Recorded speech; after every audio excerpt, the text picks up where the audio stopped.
Good morning, all of you. How are you all? तो Anushka IAS academy पे आप सब लोगों का स्वागत है। आज हमारे बीच में डॉक्टर अनुज श्रीवास्तव सर हैं, वो मौजूद हैं और वो अपना एक आप लोगों के सामने स्पेशल लेक्चर देने के लिए आ रहे हैं। मैं अनुज सर को आप लोगों के सामने इंट्रोड्यूस करता हूं। एक बार जोरदार तालियों के साथ उनका स्वागत किया जाए।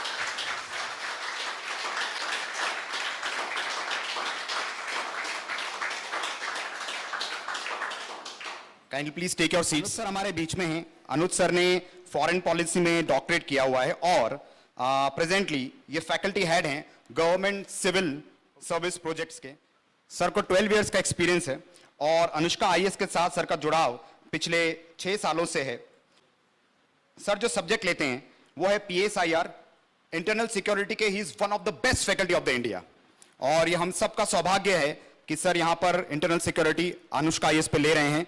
और इसी के संदर्भ में आज एक स्पेशल टॉपिक आप लोगों के लिए कवर किया जा रहा है, जो अभी फिलहाल एक सीक्रेट है, वो सर खुद आपको बताएंगे कि इंटरनल सिक्योरिटी को लेकर आज सर कौन सा टॉपिक डिस्कस करने वाले हैं, आप लोगों को कौन सा एक विशेष ज्ञान इसके बारे में देने वाले हैं। तो मैं सर को इंट्रोड्यूस करता हूं। Anuj sir please come over the stage sir. या आइए। Thank you sir. सर ने कहा कि 12 इयर्स का एक्सपीरियंस है, तो आपको इस संदर्भ में बता देना चाहता हूं कि इस 12 इयर्स में फेल होने का भी अनुभव है और एक छात्र को पास होने से ज़्यादा इस बात पर ध्यान रखना चाहिए कि कहाँ मेरे से गलती न हो जाए। ठीक, तो 12 साल का अनुभव पास और फेल दोनों का है, इसीलिए मैं आप लोगों के समक्ष हूँ ताकि आप तक अपने अनुभव को शेयर कर सकूं। वो चाहे पॉलिटिकल साइंस इंटरनेशनल रिलेशन हो, पेपर 2 हो, पेपर 4 हो। महत्वपूर्ण ये है कि समझा जाए कि आईएएस संघ लोक सेवा आयोग की परीक्षाएं या राज्य लोक सेवा आयोग की परीक्षाएं क्या मांग करती हैं, क्या डिमांड करती हैं।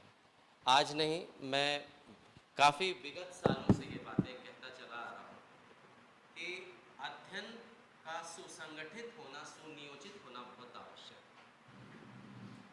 अध्ययन तब तक अपने मूल को, अपने फल को प्राप्त नहीं कर पाएगा जब तक कि वो सुनियोजित न हो, संगठित न हो। आपने देखा भी होगा, जो छात्र मेरे से पढ़ चुके हैं, आज के हों, पहले के हों या कुछ साल पहले के हों, मैं बार बार ये बात कहता हूँ कि आपका आधार मजबूत होना चाहिए। अध्ययन के लिए आधार का मजबूत होना, स्वभाव के लिए भी आधार का मजबूत होना जरूरी है, व्यक्तित्व के लिए भी आधार का मजबूत होना जरूरी है। आधार अगर कमजोर होता है तो भवन निर्माण के कार्य उतने मजबूत नहीं हो पाए।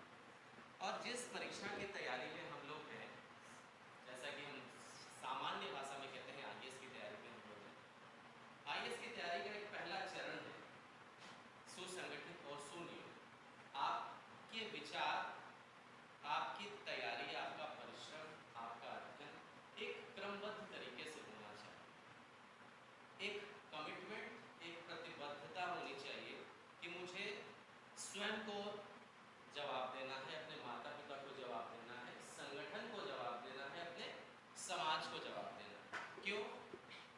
आपने देखा होगा कि विशेषज्ञों ने कहा है कि अनएग्जामिन्ड लाइफ बहुत अच्छी नहीं है। चाहे अरिस्टो को पढ़े, सुकरात को पढ़े, कहते हैं अनएग्जामिन्ड लाइफ, ऐसे कोई जीवन जिस पर कोई नियंत्रण न हो, जिस पर कोई रोक टोक न हो, जिसकी कोई प्रतिबद्धता समाज के लिए न हो, ऐसा जीवन अच्छा नहीं माना जाता। तो चाहे वो परीक्षा हो, चाहे आपका, अब आप कहेंगे सर आपने ये बात क्यों कही, राज्य लोक सेवा आयोग हो या कोई परीक्षाएं हो या किसी भी तरह की कोई परीक्षाएं हो, हमारी प्रतिबद्धता मेरे प्रति भी है, समाज के प्रति भी है, परिवार के प्रति भी है, व्यक्तिगत सामूहिक हर रूप में हम आंसरेबल हैं। हम अच्छा काम करने के लिए भी आंसरेबल हैं, उत्तरदायी हैं, और बुरे कार्य के लिए भी हमें जवाब देना पड़ेगा। अब हम कहते हैं सर आप ये बातें तैयारी के लिए क्या ज़रूरी हैं। तैयारी के लिए इसलिए ज़रूरी हैं कि आपके माता पिता ने आपके ऊपर विश्वास स्थापित किया है कि मेरा बच्चा जाएगा किसी भी संस्थान में, पढ़ेगा, पढ़ के क्या देगा, परिणाम देगा। तो परिणाम देने के लिए सबसे पहले क्या ज़रूरत पड़ती है? प्रतिबद्धता की ज़रूरत पड़ती है, कमिटमेंट की ज़रूरत पड़ती है। मुझे पूरी उम्मीद है कि मेरे बच्चे नए पुराने अपने जीवन में, अपने पढ़ाई के प्रति, अपने कार्यों के प्रति प्रतिबद्ध होंगे, उत्तरदायी होंगे। क्यों? क्योंकि मैंने कहा ना कि अनएग्जामिन्ड लाइफ, ऐसा कोई जीवन जिसका कोई उत्तर ना मांगने वाला हो, वो समाज अच्छा, वो व्यक्ति अच्छा नहीं होता, वो समाज अच्छा नहीं होता। ठीक, अब बात हम लोग करते हैं कि सर आईएएस में बहुत सारे पेपर हैं, आपका संबंध पेपर 2 और पेपर 4 से है। उस पेपर 2 और 4 में आप संविधान को भी देखेंगे, एथिक्स को भी देखेंगे, नीति शास्त्र को भी देखेंगे, सुरक्षा भी एक पेपर 3 में आपका एक विषय आएगा। मैं आपसे बार बार ये बात कहता हूँ, चाहे प्रत्यक्ष रूप में चाहे अप्रत्यक्ष रूप में, मैं अक्सर आपसे ये बात कहता हूँ कि सुरक्षा क्या है। मैं बार बार कहता हूँ कि सुरक्षा को समझने से पहले संविधान को समझना ज़रूरी है। मैं कौटिल्य से बड़ा प्यार करता हूँ। चाणक्य मेरे विषय, ऐसा नहीं है कि पॉलिटिकल साइंस इंटरनेशनल रिलेशन मेरा विषय है इसलिए मैं उनको आदर सम्मान करता हूँ। मुझे लगता है कि एक ऐसे विजनरी चाणक्य, कौटिल्य एक ऐसे विजनरी प्रोफेसर हैं, आचार्य हैं, जिनको दोबारा से पाना इस कलयुग में, वर्तमान समय में हमें वाकई एक भगीरथ प्रयास करना होगा। उस व्यक्ति ने उस सैकड़ों साल समय पहले जिन अध्ययन को हमारे सामने प्रस्तुत कर दिया, आज भी हम उसके कायल हैं। कौटिल्य ने, चाहे वो विदेश नीति हो, आंतरिक सुरक्षा हो, समाज हो, कूटनीति हो, राज्य का प्रशासन हो, विषय रखा अर्थशास्त्र और बातें बताई राज्य व्यवस्था पर। और जब आप उसका अध्ययन, उनके विषय का अध्ययन प्रारंभ करेंगे तो आप कहते हैं मंत्रमुग्ध हो जाएंगे कि कोई व्यक्ति इतनी दूर तक विदेश नीति, आंतरिक सुरक्षा, घर की राजनीति व्यवस्था को बता सकता है। ये क्या है? ये अपने विषय के प्रति प्रतिबद्धता है, ज्ञान के प्रति प्रतिबद्धता है कि मैं जो पढ़ूं, जो मैं सीखूं, जो मैं समझूं, वो राज्य और समाज को अच्छा दे सकूं। ठीक, समझ रहे हैं मेरी बातों को? अच्छा दे सकूं। अच्छा देने का मतलब निष्पक्ष होता है देना। अच्छा देने का मतलब ये नहीं होता कि किसी एक पक्ष की तरफ झुकना। समाज के लिए निष्पक्ष होना बहुत ज़रूरी है, इम्पार्शियल होना बहुत ज़रूरी है। और हमारे आचार्य कहते हैं कि समाज अगर निष्पक्ष होगा और राजा निष्पक्ष होगा, प्रशासक निष्पक्ष होगा, आप आईएएस अधिकारी के रूप में या किसी भी अधिकारी के रूप में निष्पक्ष होंगे तो समाज विकसित अवस्था की ओर बढ़ेगा।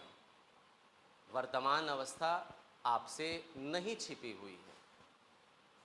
वर्तमान अवस्था किस परिदृश्य में, किस परिवेश में हम लोग गुजर रहे हैं, असंतुष्टि का भाव या हमारी आवश्यकताएं बहुत अधिक हो गए।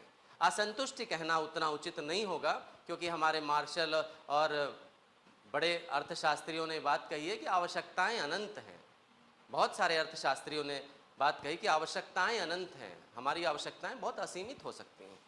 और जब आवश्यकताएं असीमित होती हैं तो हम उन्हें पूर्ण करने चलते हैं, हम माध्यम भूल जाते हैं कि माध्यम सही है या गलत है। लेकिन ये ध्यान रखना चाहिए, चाहे वो आचार्य हों या गांधी हों, वो बात दोनों ये कहते हैं कि साधन भी पवित्र हो और साध्य भी पवित्र हो, उद्देश्य भी पवित्र होना चाहिए और उसको प्राप्ति करने के लिए, उसकी प्राप्ति के लिए साधन भी पवित्र होना चाहिए।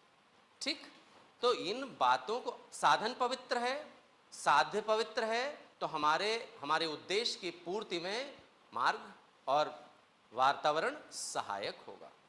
ठीक है, तो हमें क्या करना है? मैंने कहा कि जब भी मुझे किसी भी विषय पर बात करने की आग्रह किया जाता है तो मैं बार बार संविधान पे ले जाता हूँ। मुझे नहीं लगता कि संविधान से, जिस तरह का वर्तमान परिदृश्य है, मुझे बार बार सबसे ये निवेदन करना है, मैं करना चाहता हूँ कि सिर्फ और सिर्फ संविधान पढ़ो। सिर्फ और सिर्फ संविधान और उसकी प्रस्तावना काफ़ी है ये बताने में। उसकी उद्देशिका, उसका preamble, we the people of India having solemnly resolve to constitute India into sovereign socialist republic to secure all its citizen. Secure, ध्यान से समझिएगा, हम भारत के लोग भारत को संपूर्ण प्रभुत्व संपन्न पंथ निरपेक्ष समाजवादी बनाने के लिए, सुनिश्चित करने के लिए, we the people of India to secure all its citizen. Secure एक वर्ड है, ध्यान से समझिएगा, एक सिक्योर वर्ड है प्रियम्बल में। क्या सिक्योर करें? आप कह रहे हैं सर सिक्योरिटी के बारे में बात करिए। क्या सिक्योर करें? स्वतंत्रता को सुनिश्चित करिए, सिक्योर लिबर्टी, इक्वालिटी, जस्टिस। ध्यान रखिएगा, समाज को आप कल के अधिकारी बनेंगे और मेरी पूरी उम्मीद है, पूरी शुभकामनाएं हैं कि बने आप अधिकारी। आप 3 बिंदुओं का ध्यान रखिएगा जीवन में, स्वतंत्रता, समानता और न्याय। ये तीनों आपकी जिम्मेदारी होगी इस राज्य में स्थापित करने की, समाज में स्थापित करने की, एज ए ब्यूरोक्रेट, एक सिविल सेवक के नाते। अगर आप किसी भी योजना के तहत किसी भी नागरिक की स्वतंत्रता बाधित करते हैं तो आप सफल प्रशासक नहीं हैं। किसी भी कार्य के अंतर्गत आप न्याय स्थापित नहीं कर सकते तो आप सफल प्रशासक नहीं हैं। न्याय कौन सा? आर्थिक, सामाजिक, राजनीतिक। हमारी उद्देशिका में कोई शब्द छोड़ा नहीं गया, हमें संकुचित नहीं होना है। मैंने कहा कि वर्तमान परिदृश्य की हो रही घटनाएं हमें झकझोरती हैं समझने के लिए। मेरा संविधान ये कहता है कि न्याय देना है, हर स्तर पर न्याय देना है, ध्यान रखिएगा।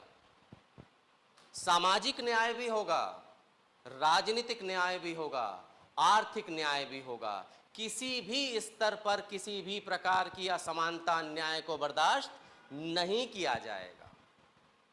और यह भी ध्यान देना होगा हमें, क्या कि चाहे स्वतंत्रता स्थापित करने की बात हो, समानता स्थापित करने की बात हो, न्याय स्थापित करने की बात हो, हमें समानता ध्यान में रखनी होगी। किसी भी रूप में हमें व्यवहार पक्षपात वाला करना नहीं होगा। हम समान व्यवहार करेंगे सबके साथ।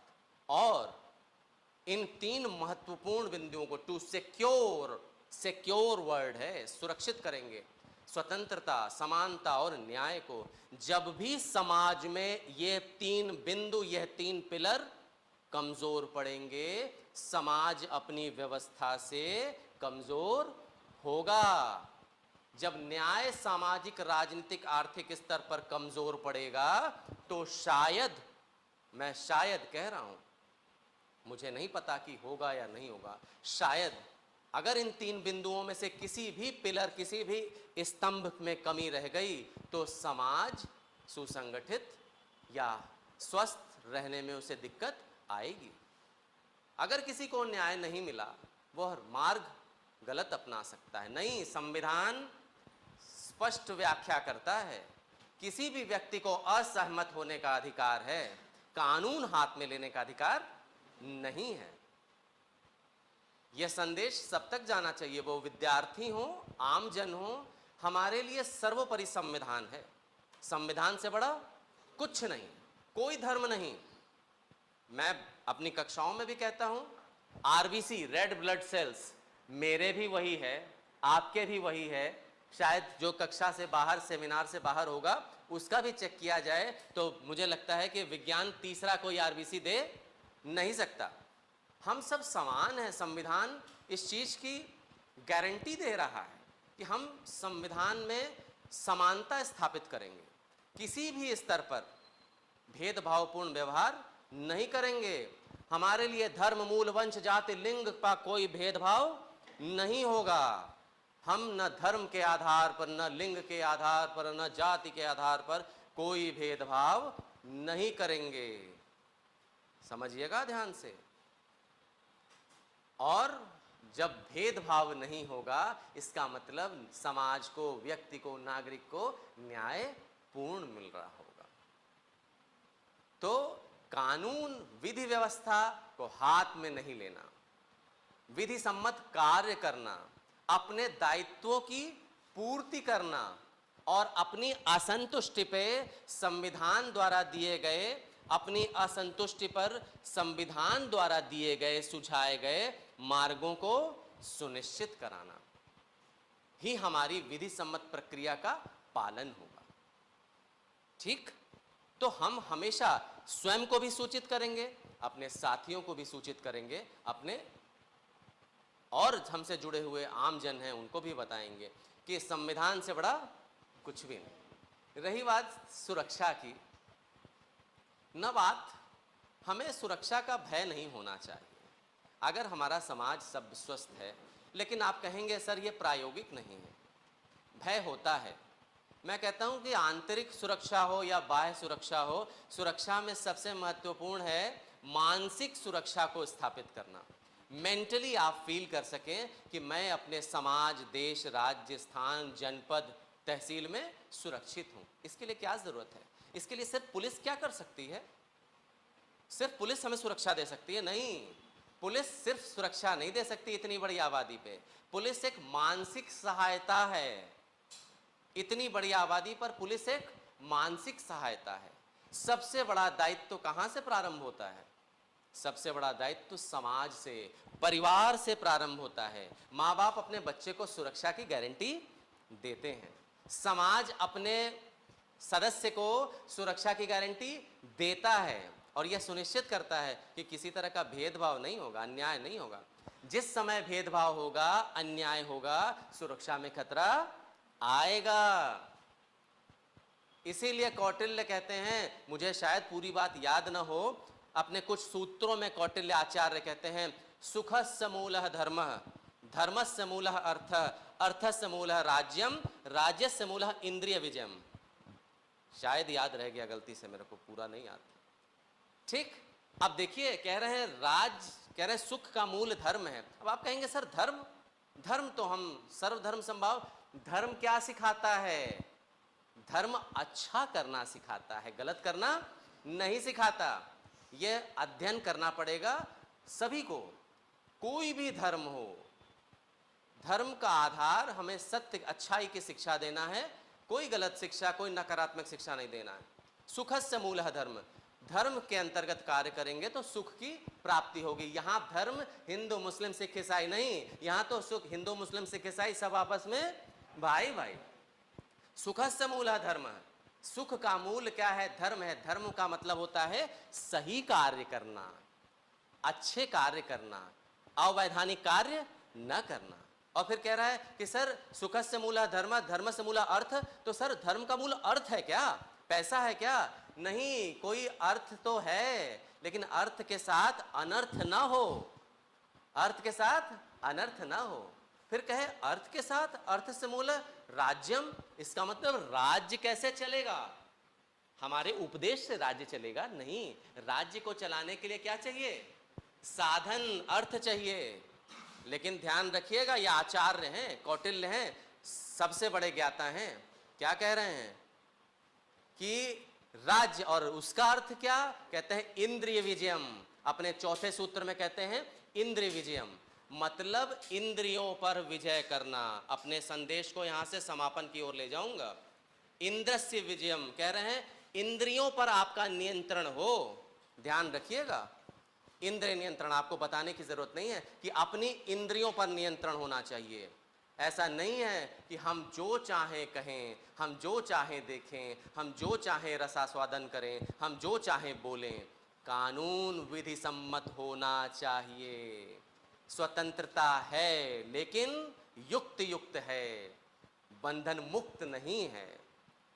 राज्य तब चलेगा, राज्य तब सफल होगा, सुसंगठित प्रतिबद्ध होगा, जब इंद्रियों पर हमारे और आपके, हम व्यक्ति, नागरिक व्यक्ति, हम सब अपने इंद्रियों पर नियंत्रण रखेंगे। इंद्रियों पर नियंत्रण की व्याख्या मैं इस संदर्भ में कर रहा हूं कि हम निर्बाध ना हो जाएं, हम निर्बाध ना हो जाएं, हम युक्त युक्त निर्बंधन के सीमा में रहकर काम करें। हम क्या बोलें, हम क्या कहें, हम ये क्या करें, हम क्या चाहें, ये सब कुछ एक निश्चित सीमा और विधि सम्मत दायरे के अंतर्गत। और वो विधि सम्मत दायरा क्या है? संविधान है।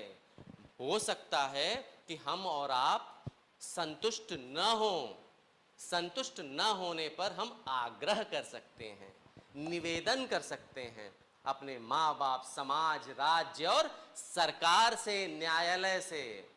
लेकिन अपनी असहमति पर कोई अवैधानिक कदम नहीं उठा सकते। ये हमारा संविधान और ये हमारे परिवार की शिक्षा। कहने को बहुत कुछ, लेकिन मुझे पता है मेरे विद्यार्थी नए पुराने सभी बड़े समझदार हैं। आपको ये कहने का मतलब, वर्तमान परिस्थितियाँ जटिल हैं, कठिन हैं, हमें सत्य का प्रचार करना है, हमें निष्पक्षता का प्रचार करना है, हमें भाईचारे का प्रचार करना है। क्यों? क्योंकि हमारा राज्य, हमारा देश, हमारा संविधान सर्व धर्म समभाव की बात करता है। धन्यवाद। जय हिंद, जय भारत।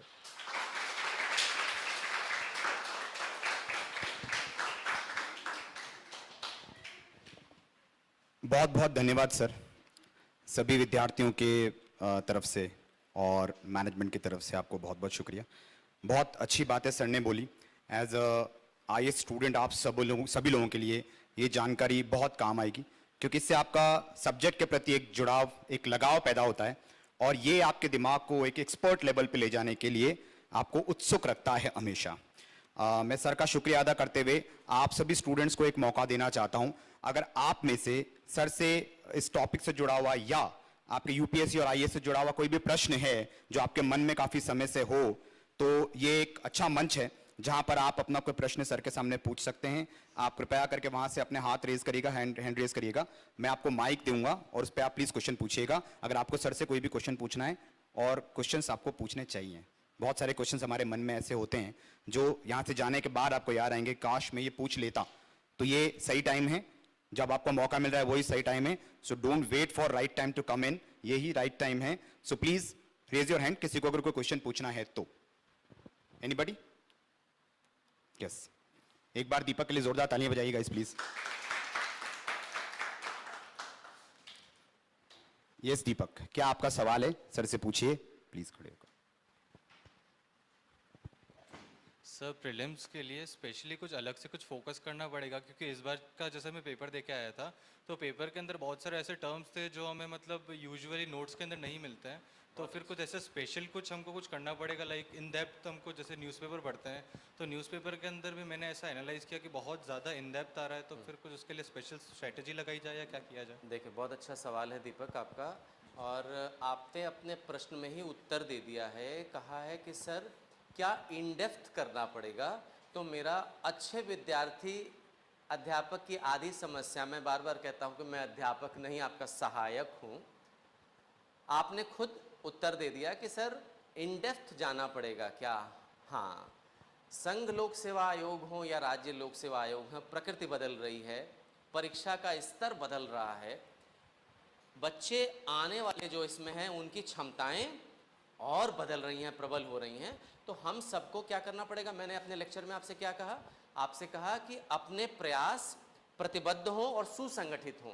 हम अब किसी भी विषय पर चयनात्मक अध्ययन नहीं करेंगे कि ये पसंद है और ये पसंद नहीं है। हम अपने तैयारी को सुसंगठित करेंगे और प्रतिबद्ध करेंगे और ग्रास रूट लेवल तक जाएंगे पढ़ाई के।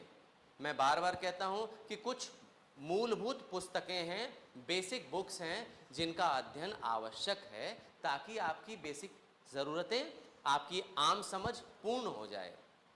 आपका सवाल बहुत अच्छा, आपके सवाल में छुपा हुआ उत्तर बहुत अच्छा कि सर डेप्थ में जाना है, और हाँ जाना है। क्यों? क्योंकि देश की सर्वोत्तम सेवा के लिए आप जा रहे हैं। तो बिल्कुल अपनी तैयारी को आप क्या करिए, मूलभूत स्तर सर, ये नहीं कि ये मैंने पढ़ा हुआ है, ये मुझे आता है, ये मैं कर लूँगा। मैं जैसे अपनी कक्षाओं में भी ये बोलता हूँ, आपसे वार्ता में भी ये कहता हूँ कि हम किसी भी चीज़ को नज़रअंदाज नहीं करेंगे।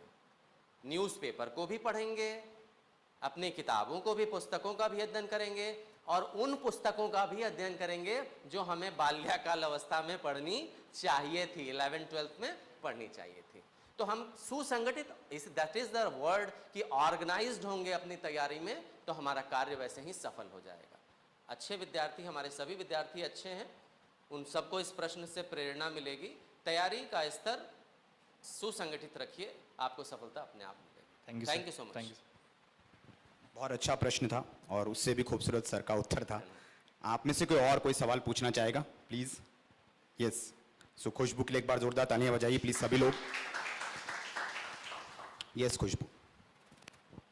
My हमारी स्टडी में हम कंसिस्टेंसी कैसे मेंटेन करें? जैसे यूपीएससी जर्नी बहुत लंबी है, तो देखिए कितना अच्छा है, आप लोगों ने कितने अच्छे हैं सारे बच्चे हमारे कि हर प्रश्न में मुझे उत्तर दे रहे हैं अपने साथ। इसने कहा कि कंसिस्टेंसी, मेरा उत्तर मिल गया। मैंने क्या कहा था कक्षा के दौरान, वार्ता में भी मैं आप लोगों से सेमिनार में भी बात कहता हूँ कि हमें की टर्म्स फाइंड करने हैं। की टर्म्स, ऐसा नहीं हो सकता कि मैं कहते हैं ना ब्रह्मास्मि हूँ, मैं ब्रह्म हूँ, मुझे सर्व ज्ञान प्राप्त हो गया, ऐसा होता नहीं है। लेकिन आपका उत्तर, मैंने क्या कहा था, जो दूसरे की गलती से सीख ले वो विद्वान, वो प्रबुद्ध, वो जीनियस की कैटेगरी में जाता है। आपने खुद कहा सर कंसिस्टेंसी कैसे मेंटेन करें। मैंने पहले ही अपने वार्ता में ये बात आपसे कह दी कि जैसे ही आप आंसरेबल होंगे, अकाउंटेबल होंगे, प्रतिबद्ध होंगे, आप अपने तैयारी में सतत हो जाएंगे, कंसिस्टेंट परफॉर्मर हो जाएंगे। ठीक, बिल्कुल सही कि बड़ी लंबी जर्नी है, विश्वास बनाए रखना है, आस्था बनाई रखनी है और पढ़ाई consistently without any break you have to carry on. Okay, तो इसके लिए करना क्या पड़ेगा आपको? आपको अपने माता पिता, अपने शिक्षक, अपने सकारात्मक मित्रों से, वर्ड यूज कर रहा हूं, positive friends, positive environments, positive guidance को साथ रखिए। उनसे बताते रहिए कि सर मैंने ये पढ़ाई कर ली है, मेरे अंदर ये कमियां हैं, मेरे आंसर्स को चेक करें, मैं अब यहाँ तक इस प्रथम चरण में पहुँच चुकी हूँ, मैं सेकंड लेवल पे जा चुकी हूँ, मुझे अब इंटरव्यू की गाइडेंस चाहिए, मुझे मुख्य परीक्षा का मार्गदर्शन चाहिए, आंसर राइटिंग्स में मेरे आपके लाल पेन की ज़रूरत है कि मैं कहाँ अच्छा कर सकती हूँ, मुझे प्रीलिम्स में ये चाहिए कि मैं कैसे अपने ऑप्शंस को, अपने मस्तिष्क को, अपने कंसंट्रेशन को मेंटेन करूं। इसके लिए आपका आंसर एक लाइन में दूंगा, बस एक लाइन में। क्या? कि आप आंसरेबल बनिए। कल आप आएँ, आप नेक्स्ट डे आएँ, आप किसी दिन आएँ, चाहे माँ बाप को, चाहे शिक्षक को, चाहे अपने सकारात्मक मित्रों को जवाब दे करें कि मैंने कल क्या पढ़ा है और कल क्या पढ़ने जा रही हूँ। ठीक, thank you so much. Thanks lot sir for this wonderful response. Thank you, sir. कोई और स्टूडेंट? मुझे पता है यार ज़्यादातर स्टूडेंट्स के दिमाग में कोई ना कोई सवाल चल रहे हैं, लेकिन सभी को उपयुक्त टाइम नहीं दिया जा सकता, इसलिए आप में से कोई और? Yes, you please. एक बार ताली बजाइए। नमस्ते सर। मैं ये पूछना चाह रही थी सर कि हम लोगों के दिमाग में एक चीज़ तो है कि हम पढ़ने आ रहे हैं, लेकिन मेहनत उतनी करते हैं, घर वालों को भी उतनी उम्मीद होती है हमसे कि हम आगे करें, लेकिन हमारा कहीं ना कहीं मन में ये डर रहता है कि क्या पता हम कर पाएंगे कि नहीं कर पाएंगे। और पढ़ाई में भी मतलब हम हमारी कोशिश पूरी करते हैं, पर फिर भी लोग जो हमारे आस पड़ोस होते हैं उनकी उम्मीदें हमसे ज़्यादा होती है, और ये भी डर रहता है कि क्या पता आगे नहीं हो पाया तो वो उनके रिएक्शंस वापस हमारे साथ कैसे आएंगे। बहुत अच्छा, देखो बहुत अच्छी बात है। ये आपका प्रश्न दिखा रहा है कि हम सब ह्यूमन हैं, मानव हैं, और कहते हैं टू अर्र इज ह्यूमन, गलती करना इंसान की ही बात होती है, गलती हमसे ही होगी ना। आप जो पढ़ेगा, गिरते हैं शहसवार ही मैदान जंग में, वो तिफ्र क्या करेंगे। तो जो हम बात, गलती किससे होगी, फेल कौन होगा। मैंने, सर ने मेरा परिचय दिया 12 साल का, मैंने क्या कहा कि 12 साल सफलताओं के नहीं हैं, 12 साल में विभिन्न असफलताएं भी झेली हैं। ठीक, जो सेलेक्ट हो गए हम साथी, वो भी, उनका भी अनुभव लिया, और जहां खुद गलतियां करी वो भी सीखा। इसका मतलब गलती करना सामान्य प्रकृति है, ह्यूमन टेंडेंसी है, मानवीय प्रकृति है, गलती होगी, लेकिन गलती के डर से डरना मना है। हम जूझेंगे अपनी सीमाओं तक, अपने दायरे तक, ध्यान से समझिएगा, अपने सीमा तक, अपने दायरे तक हम लड़ेंगे, अपने चेक पोस्ट को छोड़कर नहीं जाएंगे। और हमारा चेक पोस्ट क्या है? यूपीएससी है, आरपीएससी है, या कोई भी स्टेट पब्लिक सर्विस कमीशन है। हम तब तक नहीं छोड़ेंगे जब तक हमारी सीमाएं, हमारे दायरे हमें परमिशन नहीं दे रहे हैं कि अब तुम छोड़ के जाओ। और मैं कहते हैं ना, मन के हारे हार है, मन के जीते जीत। और रही बात दूसरी कि प्रतिक्रिया क्या है, लोग क्या कहेंगे, लोगों का काम है कहना, कुछ तो लोग कहेंगे। तो डोंट वरी अबाउट ऑल, किसी के बारे में चिंता नहीं करनी है। आप आयोग की परीक्षा का समय गंभीरता देख रही हैं कि दूसरे के पास सोचने के लिए, हम दूसरे के बारे में सोचने के लिए हमारे पास समय नहीं मिलता है। तो की फर्क पैंदा सोचने तो जिसको सोचना है। Let's your action should speak. आप action speak louder than words. Action speak louder than word. जिस समय आपकी सफलता का परचम लहराएगा, प्रतिक्रियाएं हो जाएंगी। और एक बात और बता दूं, ये उगता सूरज और ढलता सूरज, ये उगता सूरज और ये ढलता सूरज, ये सफल व्यक्ति असफल व्यक्ति, ये एक बड़ा विषयगत चर्चा है। किसी के लिए कोई साधु सफल है, किसी के लिए कोई बहुत बड़ा प्रधानमंत्री सफल है, किसी के लिए फकीरी स्वतंत्रता और फ्रीडम है, सफलता का निशानी है, और किसी के लिए कोई बहुत महत्वपूर्ण पद है। तो ये विषय है, मुझे किसमें खुशी मिलती है। लेकिन एज ए विद्यार्थी, एज ए स्टूडेंट, हमें हार नहीं माननी, बिंदु नंबर 1। हमें सतत लगे रहना है, point number 2। And point number 3, मुझे समाज की चिंता इसलिए नहीं करनी है कि मुझे पास या फेल होने पे वो क्या प्रतिक्रिया देंगे। वो तो कुछ तो कहेंगे, पास होने पर तारीफ और फेल होने पर अनुभव या उनकी सीख। फिर भी इतनी परीक्षा के बाद हम एक अच्छे नागरिक तो बनेंगे ही, बात खत्म। तो डरना मना है, तैयारी में पूर्ण रूप से लगे रहना है। थैंक धन्यवाद। You sir. Thanks a lot, sir. Thank you so A much. wonderful response to the wonderful question. कोई और सवाल? Yes, Navya. Guys, please give a big hand to her question. Good afternoon sir. Sir, आपने जैसे कहा कि किसी भी तैयारी के लिए या किसी भी समाज के कार्य के लिए हम बंधन मुक्त नहीं हो सकते, हमें बंधन मुक्त नहीं होना चाहिए। तो एज ए स्टूडेंट इस एज में हम ये कैसे समझेंगे कि हमें किन बंधनों में रहना है और किन बंधनों से ये मुक्त होना है? बेस्ट, ये इसके कितना अच्छा सवाल। इसकी बेस्ट टीचिंग हमारे मदर फादर हैं। मैंने IAS ने 2012-13 में एथिक्स का पेपर ऐड किया। क्या उससे पहले छात्र अनएथिकल आते थे? आपको वो बताने की कोशिश आयोग ने समझी कि नहीं, अच्छे आते थे, अब और अच्छे की आवश्यकता है।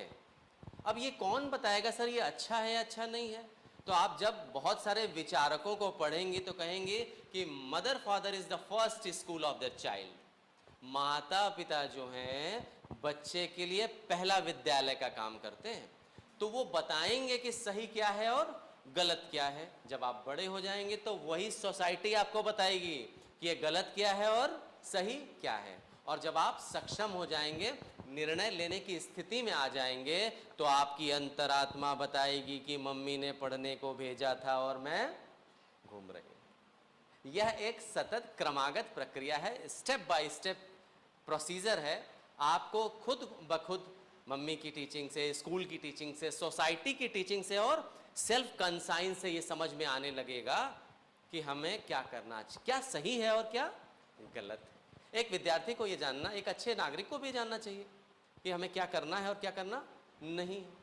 ठीक, Thank you, sir. Thank you. Thanks sir.